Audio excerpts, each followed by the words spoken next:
Hey, Code in Place friends, how's everything going today? I wanted to take you through my final project that I just completed. So I will just run it and then I will step you through it. So I picked I think it's a fairly famous problem called the Monty problem to try and solve via coding. Kind of a logic and probability puzzle, and it's been around for a while. It was first published in like 1975, but it really got attention in 1990. It was published in Parade magazine and got like over 10,000 letters. Most people arguing against the solution, and over 1,000 PhDs who'd weighed in. And in fact, one famous statistician was so unconvinced he needed to see a computer program solve it before he would agree that it was the correct solution. So I decided to see if I could replicate that and solve the problem myself. It's a fairly straightforward problem. It's kind of fashioned after an old game show hosted by this guy named Monty Hall. And basically the premise of the problem is that you have three doors on the stage and you're a contestant. And you don't know, you have no prior knowledge about what's behind the doors other than one of the doors contains a brand new car that if you successfully pick it will be your prize. And then behind the other two doors are goats. And so not a great prize, and so most people would want to win the car. And so the way the game works is that Monty lets you pick a door. So you pick any door you want. Again, you don't have any prior knowledge, so you randomly pick a door. And then Monty will then reveal a goat behind the two doors that you didn't pick. And then he'll make an interesting offer for you. Would you like to switch from the door you picked first to the remaining door? So basically change your mind after seeing the goat.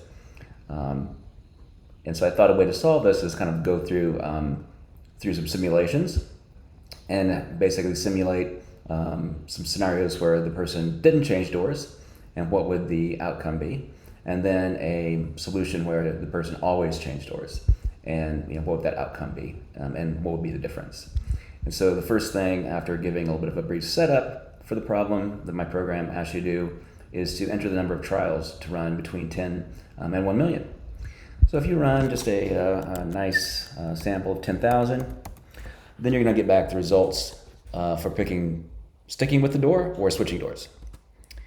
So we see here our results come back. So out of the first simulation is always going to stay with the first door. So here we won the car 3,285 times out of 10,000. And we won goats 6,715 times. So basically our car win percentage was 33%. So let's take a look at what happens if we always switched. So always switching, we get a much better odds. So we won cars 6,685 times, and we won goats 3,315 times. So basically our car win percentage was 66.8 versus 32.9.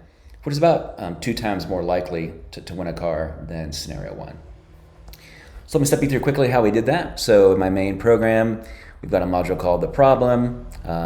We then ask the user for some trials, and that gets us back the number of trials. We then pass trials to the keep door simulation, and we get back the results of that and kept.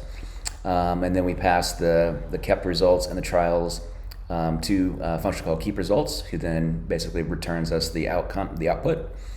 Same thing with switch. So we basically have a simulation for switch where we pass trials, we get back the results of switched, and then we see how the results differed.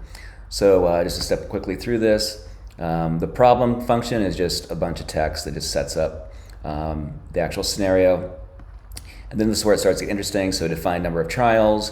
I've got some code here that basically asks the user to input the trials to run between 10 and 1 million. And then if they put in a non-integer, like a string or an enter sign or enter return, they will get back, sorry that I didn't understand that, and we'll ask them to enter again. If they go below 10 or over 1 million, it will say that's either too low or too high. But if they successfully get through that, then we'll return that number, or that int rather, as trials. So then we'll first pass trials to keep door, and what keep door does, it starts with some counters. So 1 car and 1 goat are at 0 at the beginning. And then based upon the number of trials we're selected, we're going to go through the simulation.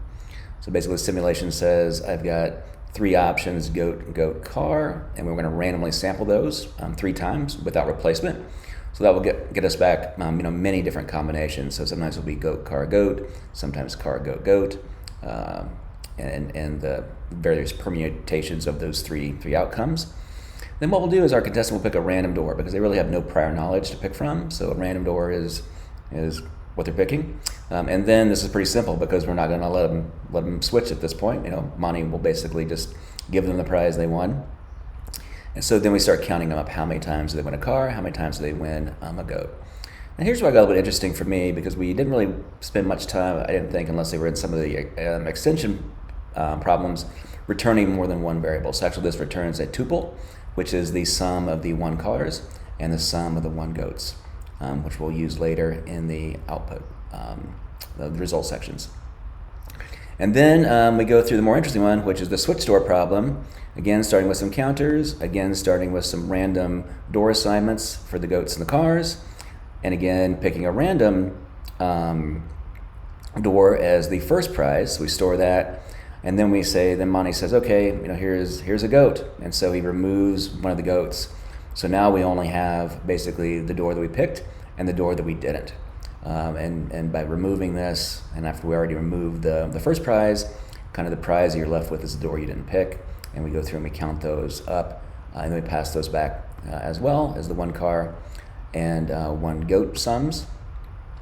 And then these functions down at the bottom basically take in those tuples, and they kind of do some of our analysis for us. So basically, here's the number of cars we won, which is basically the first or the zero position in the tuple, and then number of goats is the second or first position, or one position. And then we do a little bit of math where we divide the number of cars by the number of trials by 100, and then round it so we have a nice looking car win percentage. I basically do the same thing with the switch results function, but here we're actually passing in three different things. We're passing in the kept, the switched, so two tuples, and one int for the trials. And we do kind of the same calculation around the car wins and the goat wins and what the percentage is. But then here, to get the contestants is X times more likely to win a car by switching, we basically have to look at all three of those things. We have to look at the switch percentage divided by the kept percentage, with some rounding there to make it look pretty, and then return it in the string. So that is my little program that basically solves the Monty Hall problem. It was great learning experience for me because I really, after having to chug through this and figure things, I finally figured out the passing and getting back of variables within functions and passing them on to the next function. So that made it a lot more clear to me how that's really working to get this to all work together. So hopefully you found this interesting, and I will put a link to the repo in case you want to check out the code in more detail. So that's my project, and I hope everyone has a great summer. Thank you.